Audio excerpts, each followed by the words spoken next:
Hello and welcome to WTCL here at Interlagos for the last race of the season.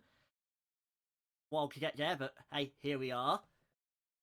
Join me on Comco Days. Here, you might remember from the last couple of seasons. Come on, be cut, don't be shy. Well, it's interesting how life works. I'm bored one day, and well, here I am. Yeah, after an interesting qualifying where we've seen Ashby somehow out-qualify two people.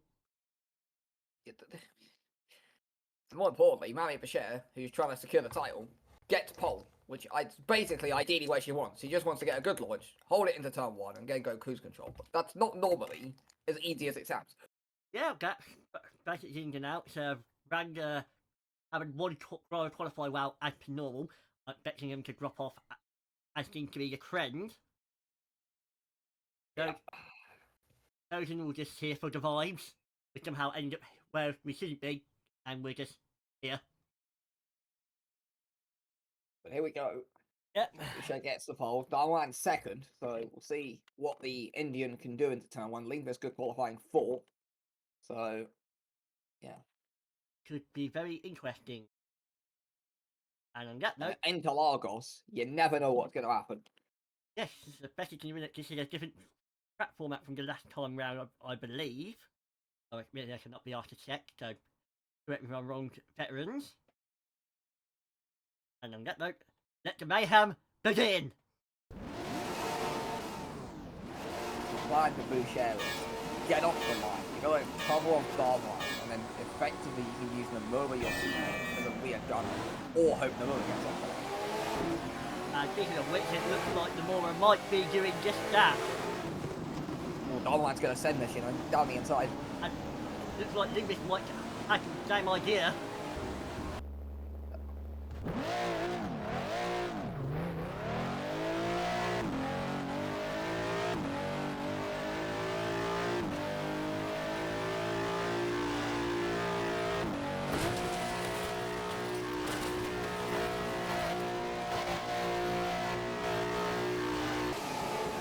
Sorry about that, ladies and gentlemen. So yeah, Darwan did get ahead of Boucher, and Nomura holds third. Then it's Lingvis, Balish in fifth, Hackinson sixth, Nikolaev seventh, Steino seventh, DA rounding out the top 10. We'll see how this transpires. So, Balish in fifth. Yeah, and from Gotham's point of view, they bought the title yet again. Oh, that's Boucher a little offline. And I think And here goes Balish in, pulls out late on Lingvis. And just saying that, I think English might just about keep it or just lose it. Round the outside. Nicely done. So, These two have been around in the series for years. They've fought many a time on track, and that's a good move around the outside from the Hungarian. He's up to 4. The bad news is for him, he's 8 tenths behind the Nomura, which means that he can't really put pressure on the driver in front to try and defend the driver behind. Although saying that, he has already dropped half a second behind him, so Balajin might have the pace here, although he could also just be pushing early to try and get a better position. Yellow flags, I'm assuming that's just the captain. yep. As I don't think there would be anyone further ahead. Yeah, it's the time car. Sorry, there's Hads on the back. It's not been a great season For for anybody. the entire team. Yeah. Paul taking the other back, he's been around a bit. The German journeyman, if you will, been around a couple of teams and really impressed, but good moment. So, oh, Boucher retook the lead at some point from Barber. Oh. Out in front. That happened. Hacken's getting by Samuel up to 8th. Let's see So, somehow. Boucher's dropped a second to Darmalan, so I'm not sure what happened to Darmalan, but they lost like a full second and a half this lap. So Boucher got ahead way early on that. Okay, so Boucher just went down the inside. So that begs the question. I don't know. Yeah, there was no contact there. Maybe Darman pushed too heavy on the first lap and now he's cooked his tyres, I don't know, but he's lost a lot of pace.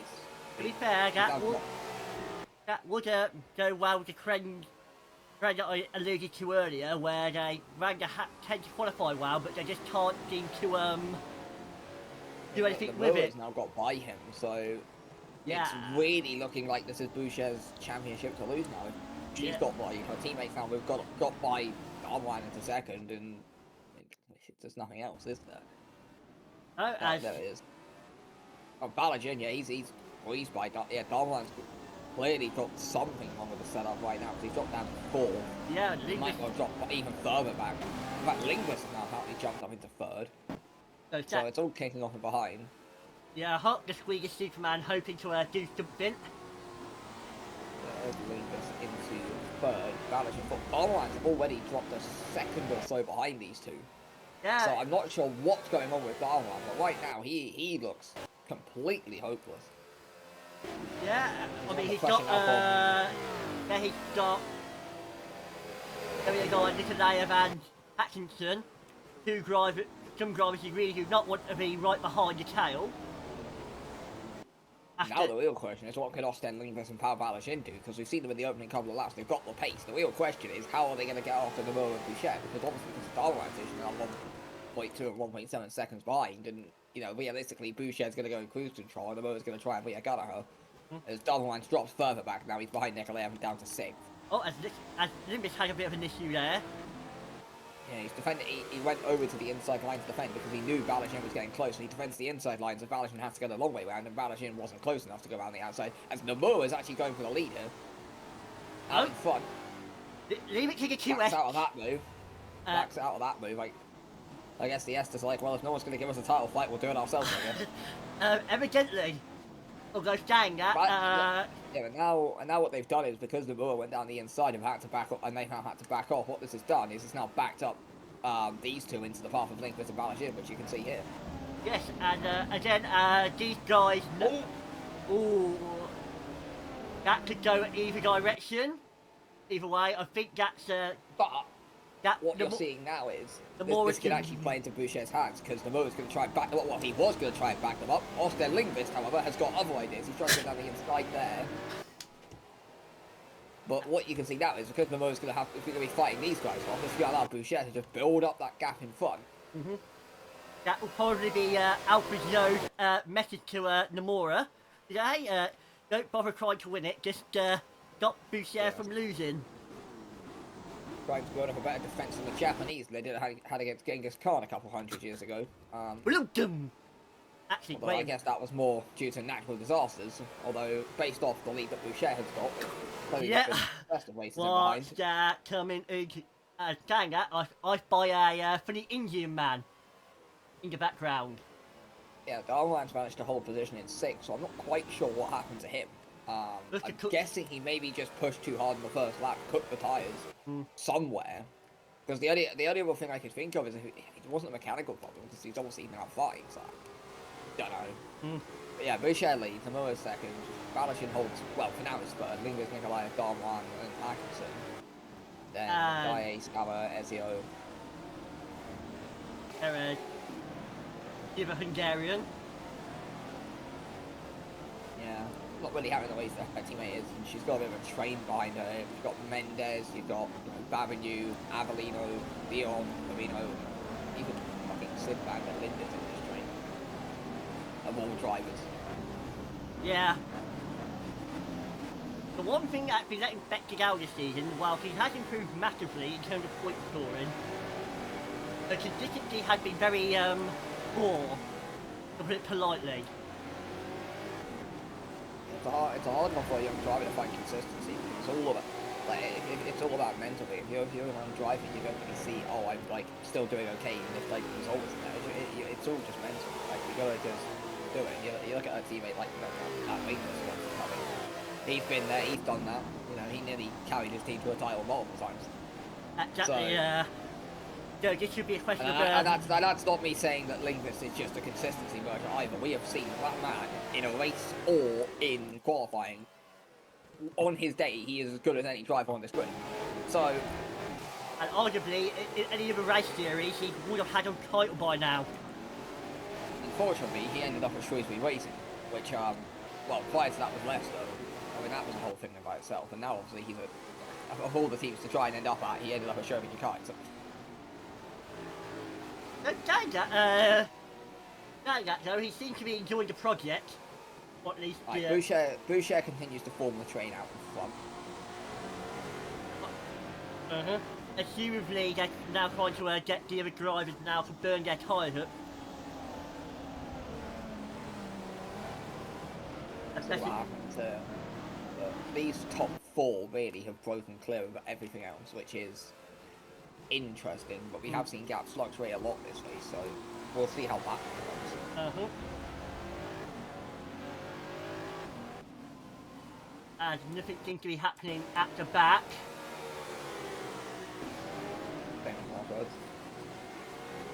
Yeah, this will be the part now where we end up with the doing the second part. I will say though, quite handy, because it's quite handy. It looks like, yeah, the Moa's retaking the lead. So, see what happens on that front, but Alex Jim's looking quick. Obviously, only recently came into the team. He's now got White Boucher up into second. I put quite a sheet. Boucher just appears to be struggling, but I put quite a sheet fee for a driver his age actually. I think should quite a bit down the inside. Boucher back on the outside. Hackinson now comes into this fight. Speaking of a driver who's been... Hackinson get a win? It could possibly, I mean... Oh, Balachin go for it, speaking of. Oh. Down the inside. But I think the more Height had a better line. Saying that, it's still looking good for Esther in terms of winning the title again, and Boucher getting the drivers.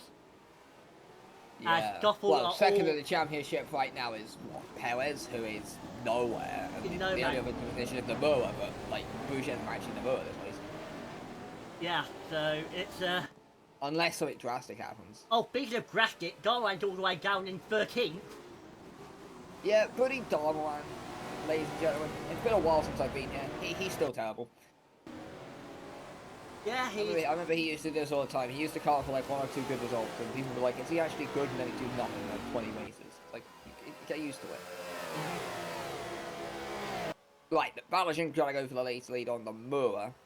Meanwhile, in the top 3 fight with Shogun and Platinum, that's totally in Platinum's favour. Speaking of which, how weird is it to be talking about Shogun at being in a top 3 fight? So, Balachin, Boucher, top 3. Hackinson, 4th. Lindqvist, 5th. Nikolai, 6th. Savas up to 7th. Looking down here through field, there's no deal, running in 17th place. And scored points in 7 of the last 8 rounds coming into this man on deal. Currently being down in 17th. It doesn't look like she's going to be getting points in this particular race. Either. So it might be 8 out of 9 rounds by the end of this, with the way, depending on how obviously race number 2 goes. I would be expecting it to be that. Darwan down 13th, who at one point was leading this race. Yeah. I don't know what happened to that car in the race, but it has just dropped further and further backwards. He must have tried to get tyres, and then the minor mechanical hiccup must have happened, I would assume. Obviously, with this not being a pit stop series anymore, he can't drop in to repair it. Right, the Moa 0.1 from Balachin, 0.3 to Boucher, so let's see if old Pal Balachin can get by Nomura and potentially take his first win in, obviously, our league from. As he goes down the inside, he does take the lead, 3:24 to go. Who I might say, that he can probably actually be punching above their weight this entire season for the most part. I mean, Sav has been getting points where needed, and Balachin's coming in at a bit of speed. I mean, the thing with Balachin is he's the most consistent driver, but on his day, he can absolutely handle them. And yeah, you can see that I think Nomura didn't really fight that too hard. He knows that Boucher needs to just secure that title, and he doesn't want to get backed up into a 4, little pile up there, which goes back to Nikolaev, and then she could end up getting swallowed back to 6th place, and then it could go even further back. Yeah, especially with Ezio being in 8th, and if you're Esther right now, you really do not want to be next to Stoffel. in a race. Hackinson's in a strong spot right now. Podium potentially. Yeah. Hasn't won a race all season, Hackinson, but he has picked up a couple of podiums, especially in feature races towards the back end of this year. So see what he can do. Yeah. He's right on the back in the Murva, and then behind them is Lindquist and Nikolaev. Yes. Right, Boucher is now going back after Balajin, so see what happens at it. Saying that, I don't think Balajin will cave into the pressure that easily. He has been around for a long time. However, if there is one thing Balajin was known for, it was spinning. So we will see. Yes, everybody remembered saying that though. Boucher's known for the Boucher role. Well, she appears to have tamed herself out over the years. Which, on that note, everybody, including the staff and the mechanics, are thankful for. Well, as it stands, she currently wins the title. If my map in my head is correct, because Perez is nowhere, and I mean, she's ahead of Namura, so. Yeah, I mean, it's an Esther, and I think, and after this race, they got the championship as well. Boucher down the inside. Balajin will come back, and then he can turn that into the inside line, and yeah, goes on the outside, holds it. Yeah, and saying that, as I was going to say, I don't think Balajin will be going down, not fighting. Esther just like, fuck it, we've already won the title, let's just have them fight. Yeah. Speaking of the I fight, think at this point they don't care. yeah. I mean, outside the DNF. Oh, I say that, but I can't remember the race, but I know Ezio was leading the race and literally blew it right when the flag dropped. And then he ended up losing it. And I've got PTSD now that we're discussing this. And ended up handing the race win to a former Duffel driver to Rockstar Betston. Balajin just leading. Boucher and Miller, Hackinson 4, Nikolaev, Lindquist, Sava, and Ezio, and Lichtsteiner, and Perez, and Vecchia will catching up into this fight, and also Damian Dice, so it could end up getting quite bunched up for 5th, 6th, 7th place towards the end. Yeah. So, 20 seconds to go as they cross the line. This is definitely the fast lap. Yeah. A bit of fast lap. Becky's got it. So who will win the last feature race of the year? Will it be Paolo Balajin in his first win for Esther, not Esther, Leakenfop, or will it be one of the Esthers in Boucher on the motor as Boucher bounds the outside, or will we see Hackinson win his first race of the season? And as this is his last season as a driver, as he'll be becoming team principal for Platinum from next season. Yep, so that'll be a good way to go off as Balajin has now dropped behind the motor, essentially. Is he going to just go on the outside again? He is. That's holding second, so maybe Balajin running out of tyres towards the end of this race with Namura 3rd, Hackinson 4th, and there goes Nikolaev down the inside on the veteran. She's not eager to give him the heartwarming send-off, and she's going to try and nab 4th place of him on the final lap, and she has got that place in the background by the looks of it. Goes on the inside and takes 4th, Hackinson 5th, then comes Lindquist 6th. Yeah, for everybody watching at home, everybody who isn't Matt Knight has finished the race below him. Becky girl with the fastest lap. Becky currently has the fastest lap of the race, despite being only 11th place. But coming on the final couple of corners, then it is Mariette Boucher who has the race lead and is going to win the title with that performance. And came away in the final lap really from Balajin and Namura. Mariette Boucher will win the feature race at Interlagos and secure the Season 7 driver's title. Which, yeah, everyone saw that coming, obviously. Balajin will end up 2nd, gets his first podium, I think, for leading from driver. Namura 3rd, Nikolaev 4th, Hackinson, his last feature race will end up 5th. Lindquist 6th, continues his streak of finishing in the top 7 in every feature race so far. Shogun, Savas 7th, Lichtsteiner 8th, Ezio, Perez, Bexley, and D.A. Mendez. Darmoan, I mean, he just fell apart. Babinu 15th, Vandalin 9th, Firmino, Dion, Mathers, Avellino, and then, well, down the order, you find Lex Ramirez 9th, Madison, Bison, Hazard, Jensen, Korting, Gerstad, and Menasin. Those guys kind of just got it from the back, really. Yeah, they were just there. And Betsy with the fastest lap. Surprisingly. Well, I mean, we know that Shogun had pace. I mean, Lindquist was doing well enough. I guess Betsy just didn't really have it in qualifying, and that kind of put her. Very well could be. Still saying that I believe this is the first time she ended up in this situation where there was a chance of actually finishing the top 3. As obviously, every year she's been at Shogun, it's always been mid-table or relegation. Those are the fun days. Speak for yourself there, Logan. Speak for yourself. I have a share. Yeah. Season 7 champion. And after your Season 7 champions, and it is mathematically impossible now for Stoffel to beat them. Yes. And with that, we'll see you for the sprint race tomorrow. Nikolaev! Nikolaev. I would have it die hard. Yes, they do. And on that, ladies and gentlemen, we'll see you tomorrow.